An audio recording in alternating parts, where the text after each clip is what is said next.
La tournée d'été France Bleu Creuse anniversaire. Cette tournée 100% Creuse qui d'ailleurs est un amuse-bouche, un avant-goût. Bien sûr pour nos 40 ans, d'autres surprises vous sont réservées dans les jours qui viennent, mais aussi au mois de septembre. Au plan d'eau de Courtille, là où nous avions commencé le 4 juillet dernier, avec un coup de projecteur pour le moment sur les associations qui œuvrent dans bien des domaines. Ça, on a pu le vérifier dans tout le département de la Creuse. Séverine Patéron, bonjour. Bonjour. Bienvenue sur France Bleu Creuse, association Mascarade, qui œuvre pour la sauvegarde, la réhabilitation du théâtre à l'italienne Place Varillas à Guéret. Un théâtre qui n'est pas classé, mais qui est inscrit à l'inventaire supplémentaire des monuments historiques. Où en êtes-vous? Alors, la mairie élue en 2020 a pris à bras-le-corps le dossier, donc elle l'a fait fortement avancer avec cette inscription notamment au titre des monuments historiques. Où on en est, maintenant on passe dans la phase, après la phase de sauvegarde, on est à la phase de restauration. Donc Madame Le Maire en a parlé tout à l'heure, il y a le choix des architectes, des artisans, de tous ceux qui vont encadrer ces travaux. Et puis ensuite, il y a sa réouverture. Alors, pour celles et ceux qui sont peut-être de passage dans notre département, c'était pas gagné au début quand même ce théâtre. Il a fallu beaucoup de courage et de ténacité de la part de l'association. C'est ça, on a commencé par le mettre en lumière puisque la municipalité en place ne voulait pas le restaurer, donc il a fallu se battre, il a fallu trouver des personnalités, des gens qui nous entourent, qui soient bienveillants et aujourd'hui ça a l'air de fonctionner.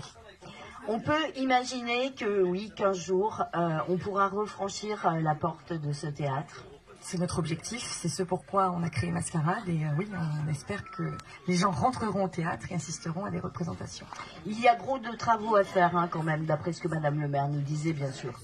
Quand on le voit en photo ou en vrai, on a l'impression qu'il n'est pas du tout abîmé. Mais en fait, quand on s'aperçoit des normes, la sécurité, l'accessibilité, malheureusement, ça fait des coûts qui sont très importants. En sachant que cette rénovation, il faut qu'elle soit fidèle aussi à ce qu'est ce théâtre. C'est ça. Ça va être un bel enjeu là aussi. C'est ça, on espère une restauration à l'origine, donc dans l'état dans lequel il était en 1837. Donc c'est avec ses couleurs bois de rose, gris trianon, enfin voilà, qui reste un peu coquet comme on le connaît. Alors les particularités d'un théâtre à l'italienne. Alors il y en a 3. La première c'est son architecture si typique, une salle en forme de fer à cheval avec des balcons, une coupole, un lustre, qui n'est plus. Voilà, toute cette qualité architecturale. La deuxième qualité, c'est l'acoustique, c'est un son extraordinaire, sans micro, il n'y a pas de réverb, c'est un son assez pur, assez mat. Et puis la troisième caractéristique, c'est la proximité artiste-public. On appelle cela des bonbonnières, puisqu'on pourrait presque toucher le public. En tous les cas, vous en parlez avec un grand sourire. On sent que voilà, il y a eu un gros combat. Il n'est pas tout à fait terminé parce que j'imagine que l'association ne respirera que quand tout sera fait.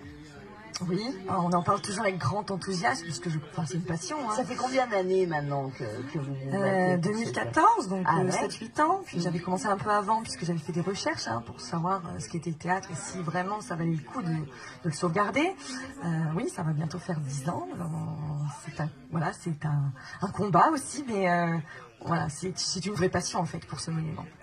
Pourquoi vous avez souhaité vous engager comme ça dans ce théâtre? Parce que il y a l'association, mais il y a vous aussi, c'est vrai. Alors l'histoire a commencé avec ma maman qui est passionnée de l'art théâtral, qui elle aussi fait partie d'une association sur le patrimoine creusois avec mon papa. Et puis elle avait découvert ce petit théâtre à l'italienne et elle m'en avait parlé. Et puis on l'avait vu ouvert lors des manœuvres des pompiers. Malheureusement refus de la part de ces derniers pour le visiter, c'est normal. Et moi j'avais été vexée et puis après j'ai fait de l'accordéon, j'ai fait de la danse, j'ai fait beaucoup de choses artistiques autour, j'ai fait du dessin. Et puis on me disait qu'à Guéret il n'y avait aucune salle où on pouvait se produire et moi j'ai dit si j'en connais un lieu mais il est fermé et c'est comme ça que Mascarade est née en fait. Chapeau bas à Mascarade et bien évidemment on continuera de suivre la réhabilitation de ce théâtre à l'italienne. Je vous souhaite un très bel été. Merci vous aussi. À très bientôt. Autre association d'importance chez nous, il s'agit de Creuse Oxygène. Alain Meunier.